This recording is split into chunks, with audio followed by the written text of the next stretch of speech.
Hello and welcome to today's episode of Authentic Achievements, where it's my absolute delight to be joined by the fabulous Nancy Ho. Nancy, welcome.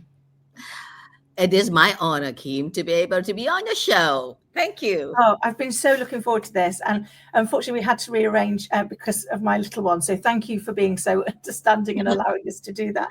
But before we get stuck in, let me share a little bit more about you with our audience. So Nancy is an accomplished life strategist and clarity messenger with over 26 years of experience guiding professionals towards holistic success. Nancy's empowered over 10,000 clients, from C-suite executives to business owners, helping them navigate the professional paradox, the delicate balance between external success and inner fulfillment. Her expertise in executive coaching and strategic planning has transformed lives by aligning careers with core values. And Nancy's insights on resilience, work-life balance, and authentic leadership offer listeners invaluable tools to elevate their personal and professional lives. What an amazing journey, Nancy. And I so can't wait to get stuck in. But could you perhaps bring that to life a little bit for us and share more about what got you here? Well, I would call it a natural progression. All right. Even when I was a teenager, somehow there's this innate leadership. Yeah. What I mean is, I like to not telling people what to do, but more so like, hey, let's have a goal. Let's have a certain direction or certain intention, Yeah. and let's brainstorm or what do we want? That sort of stuff. Okay, even as a teenager, of course, I don't know how to speak as I'm speaking now, but somehow I kind of just know it. You cannot just say whatever. Yeah. I would not know how to use the word intention then.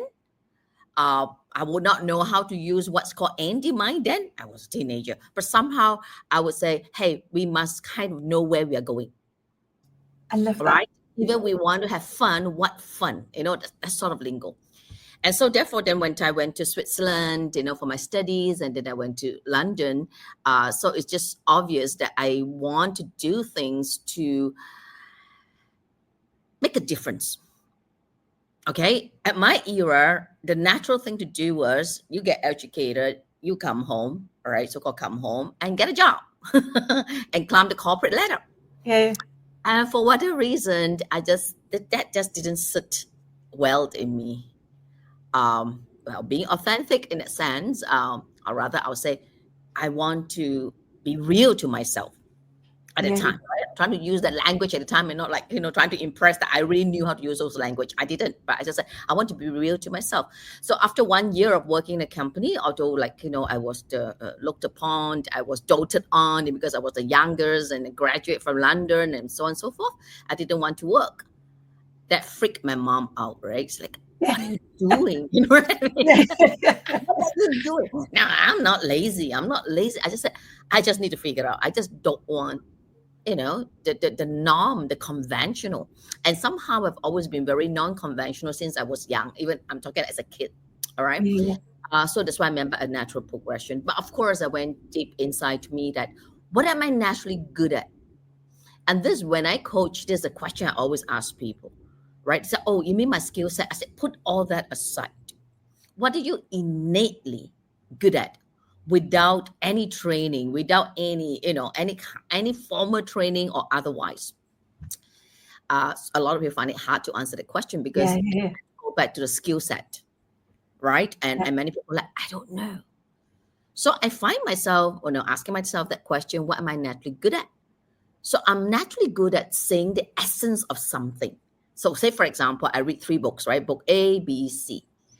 And I'm somehow able to picked up the essence, the key points, the importance, and then, book A, B, C, and then able to string it up and make it very fresh, my way. Yeah. I love that. Yeah. And then the next thing, I am patient enough to hear what the other person is, whether they call it in pain or whether what issues they're going through. And I'm pretty sharp at picking that up. So therefore, I'm able to apply solutions to people's problem. And like I said, I've been doing that since I was a teen, not in this way, Okay, but somehow innately, that's what I'm naturally good at. So I went on that path. I love that, because I think we do. We all have a natural talent, but Correct. that talent is something that comes so naturally to us that we don't always recognize it's a gift until you meet somebody who doesn't have it as their natural talent. One of mine was always my ability to be able to talk to anybody about anything, and I thought, well, that's not really very talented, is it? You just open your mouth. until you see people that really can't, you struggle with that. Oh, right. So it could feel difficult to just go and say hello to somebody in the street. I'd not considered that before. Right. It's not just a bunch of words. It's the things that you say, right? That makes sense to others, right? Everybody can talk, right? Talk meaning a bunch of words can come out, but whether they make sense or not, or people tune out because like whatever, they're just white noise, But in your case, what you're saying, your talent is that, you say things, it makes sense and people take notice and perhaps even make changes in them. What we call now the word impact. Yes. It's great. We've learned all these words, haven't we? That for things that we were doing, we just didn't know why we were doing them, or we didn't have the same label maybe that we have now. And we go, okay, I know these words, but actually back then you were just listening to yourself and following your inner voice. Would that be fair? Yes. And that is something that a lot of people find it difficult to do. The inner voice. What's the inner voice? And one reason why people find it hard to listen to your inner voice is because they overthink. Oh, I've definitely been a victim of that, Nancy, on more than one occasion.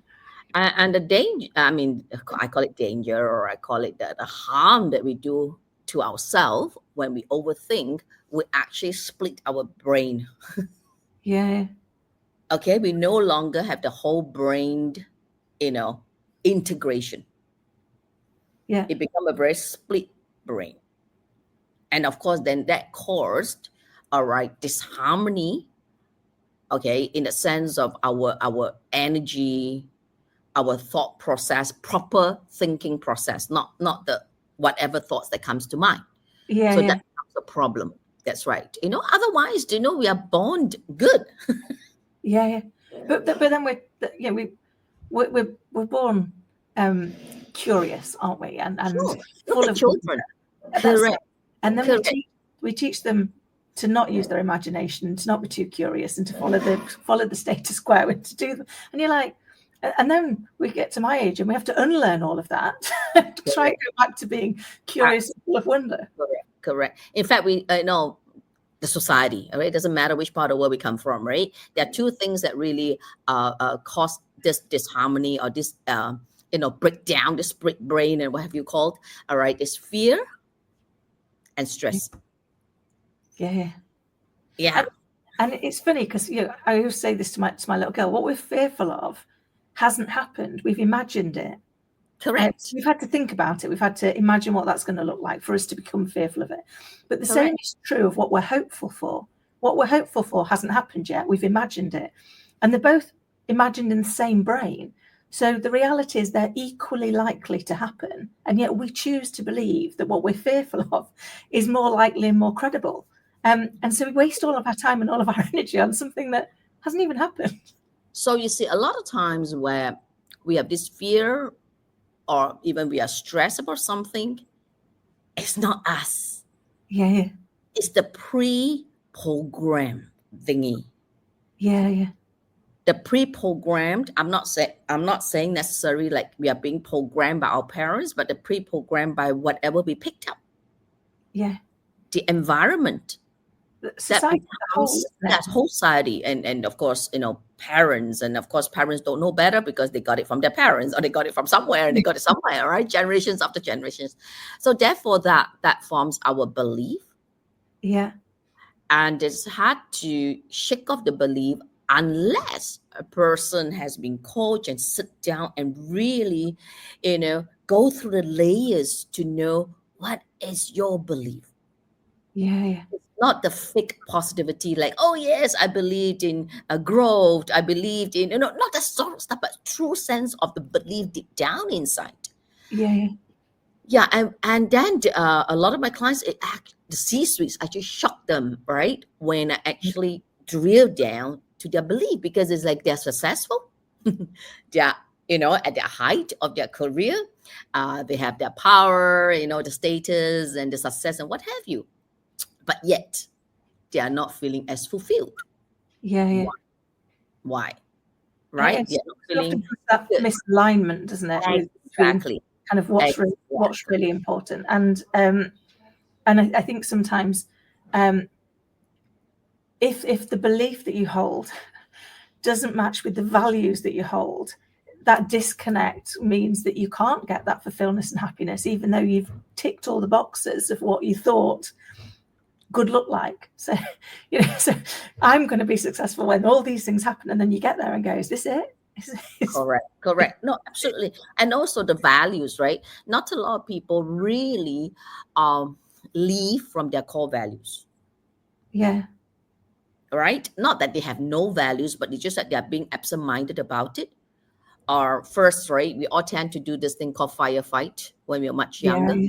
We study, we make sure we get a good grades and so on and so forth. Then we go get a job or climb the corporate ladder or be successful, then get married, have children. So this firefight sort of make people get off the track of their authentic self, their values, yeah, yeah. their believed. How do they want to show up in this world? Yeah, I love that, because all of us are leaving a legacy, aren't we? Everything we do and everything we say is leaving a legacy. It's just if we're not doing it intentionally, the legacy we leave might not be one we're proud of. Whereas once you do the work and get through the layers and identify, I think the research shows that kind of if you don't do any of that, the operating system, for want of a better word, that we're running on was probably finalized when we were 21. And so I look at myself, I'm 51 now, and go, my goodness, that'd be 30 years out of date if I'd done no work on going and understanding the layers and looking at them and going, yeah, that doesn't serve me anymore. That doesn't fit with my belief. I need to change some of those. Then I'd be running on outdated software. And yet the minute your phone pops up to say it's got a software update, we're like magpies, aren't we? We're straight at it, must update it. Yes, exactly. Our devices have this update, right? But yet we do not go update. And that's where something will give way. And I love what you just said about the word intention. So Yeah. how many people live intentionally? Yeah. I've definitely spent many years not being intentional. And then I think sometimes life gives you something that makes you take heed. For me, mine was 2 potentially life-threatening illnesses in my little girl's first 2 years of life. And I suddenly realized I wasn't living intentionally. I wasn't making the most of every moment. I wasn't ensuring that what I did was something that either added value to others or brought her joy or brought me joy.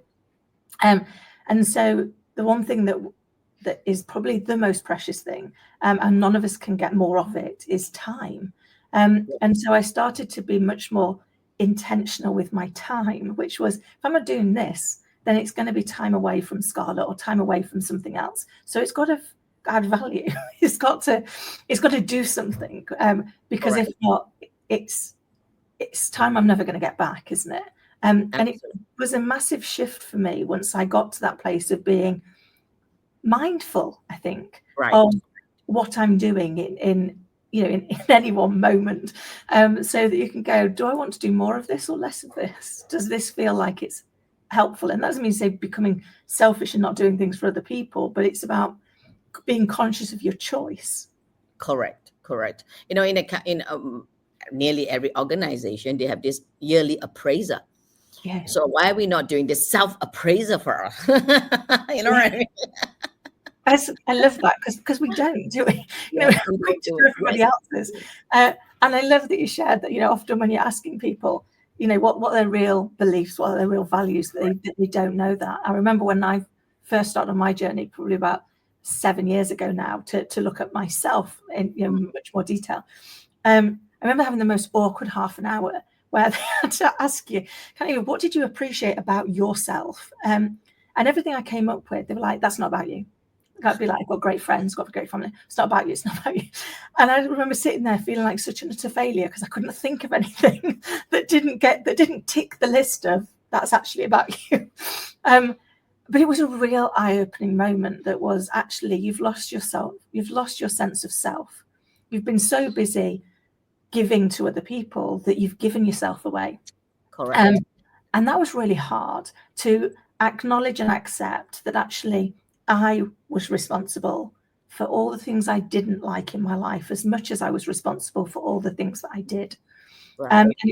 It's quite a sobering moment, but it gives you a real platform, doesn't it, to be able to rebuild yourself in the way that actually you want to, that is going to be authentically you and is going to bring joy.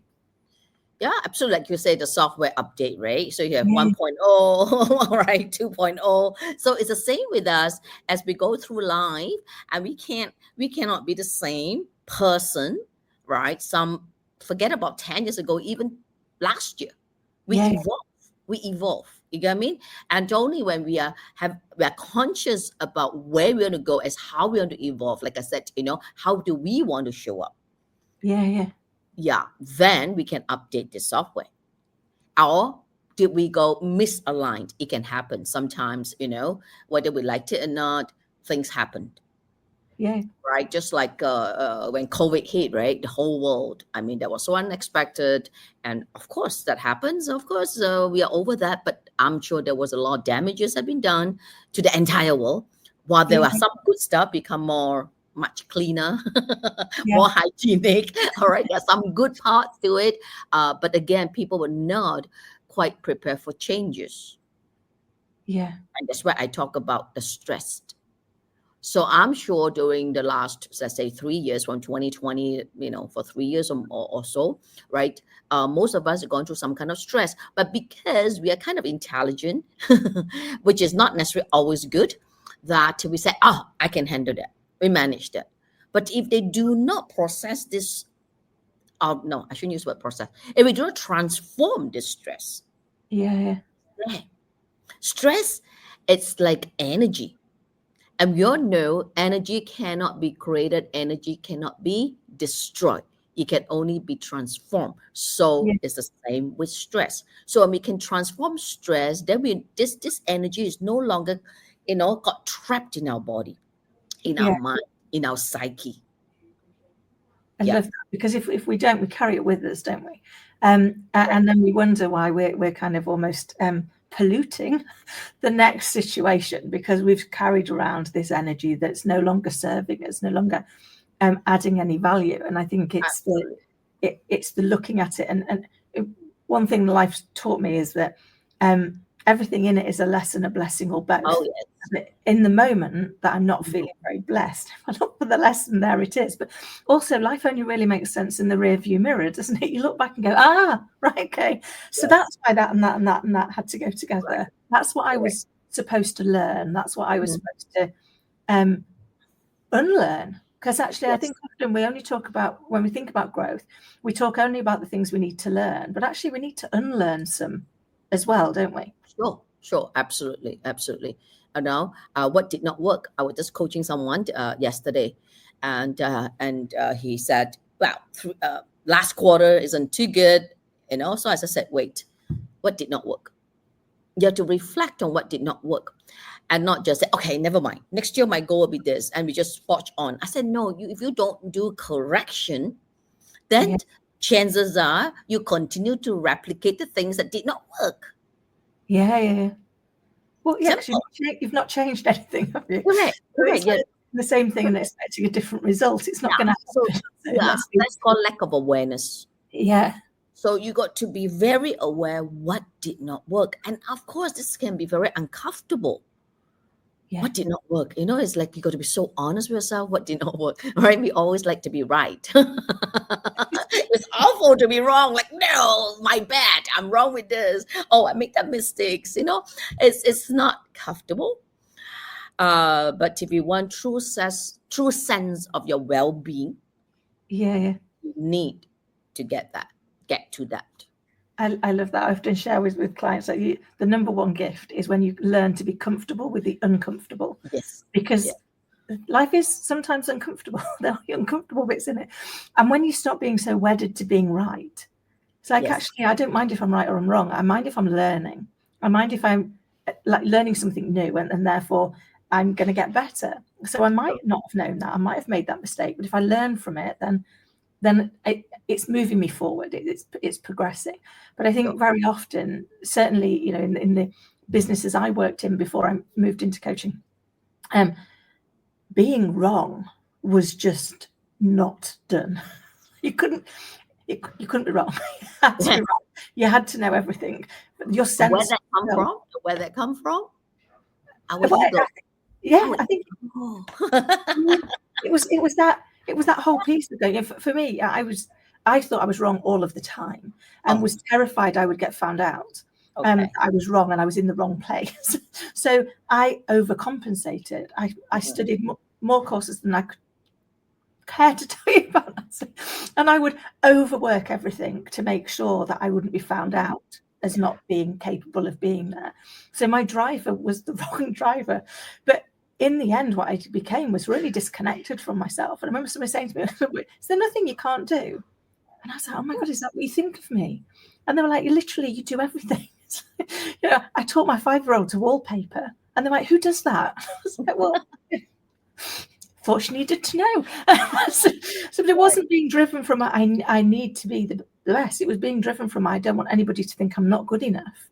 That I should at least have. But I was that because I was so disconnected from where I added value. Right. Yeah, exactly. I was going to say that. You got to value yourself, right? If you're not going to value yourself, who's going to value you? Absolutely. And I definitely was not in a place of valuing myself. So instead, I would go and do anything to not be a burden to somebody. Right.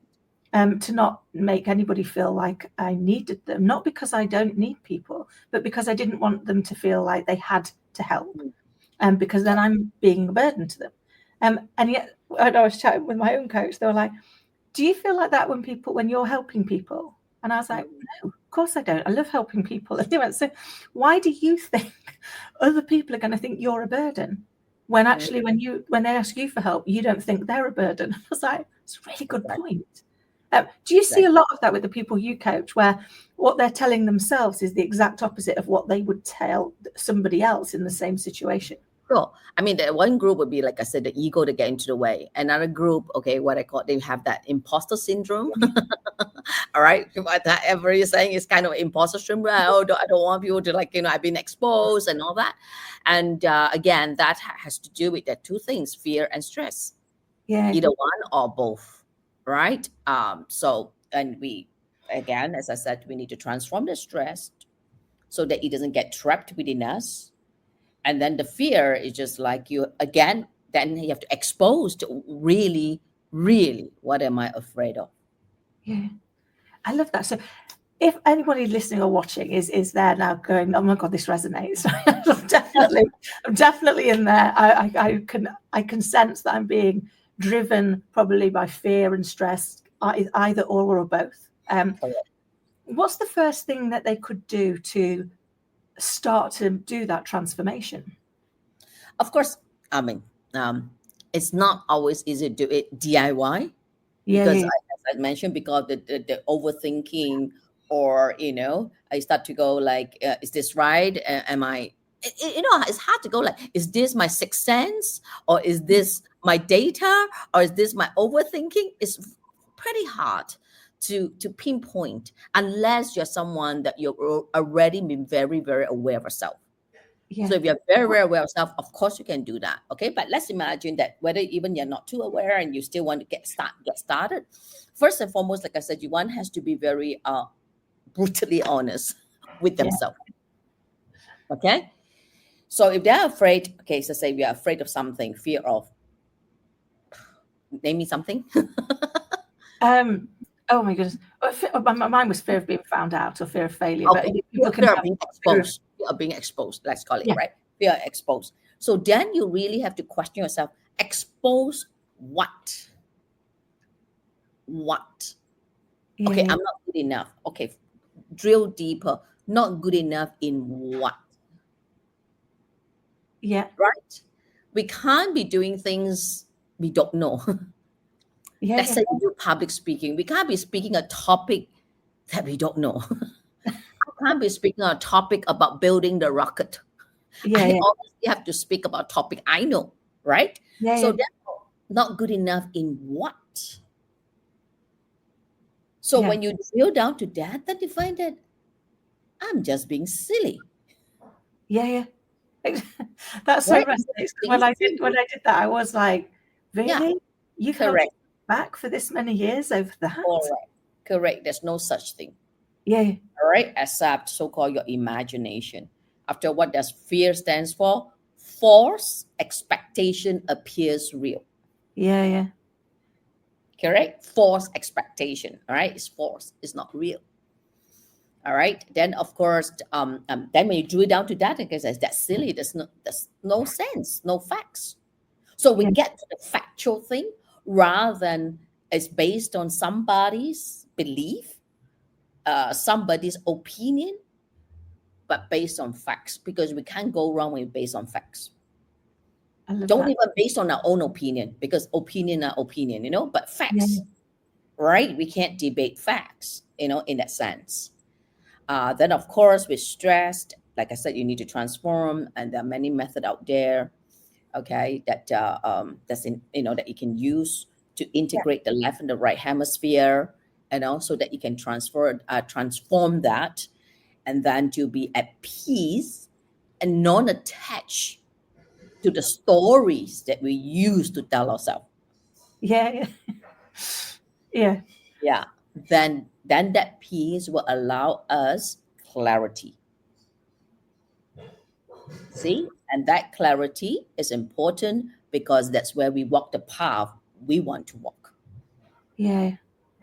And it is often that lack of clarity, isn't it? And to your point, you can DIY some of this stuff, but very often, it's why brain surgeons can't do their own brain surgery. We can't Yes, see our own blind spots. yeah, So yeah. It's obviously good to work with somebody. Yeah, that's it, because they can shine a light on the areas that we can't see. correct, You have to correct. go, I think it's in Absolutely. that corner. I want to have a little look. Um, Right. to help us, to help us unpack some of those things, isn't it? Because it's amazing. For me, I found it fascinating going through my journey to see just how much I sabotaged myself. Um, Yes. I'm really conscious of it because I've got a little girl, and I'm very conscious of making sure that I don't inadvertently sabotage her in the same way of going, well, actually, we start to create these beliefs and layer them on, don't we? And it's going to make them really stable.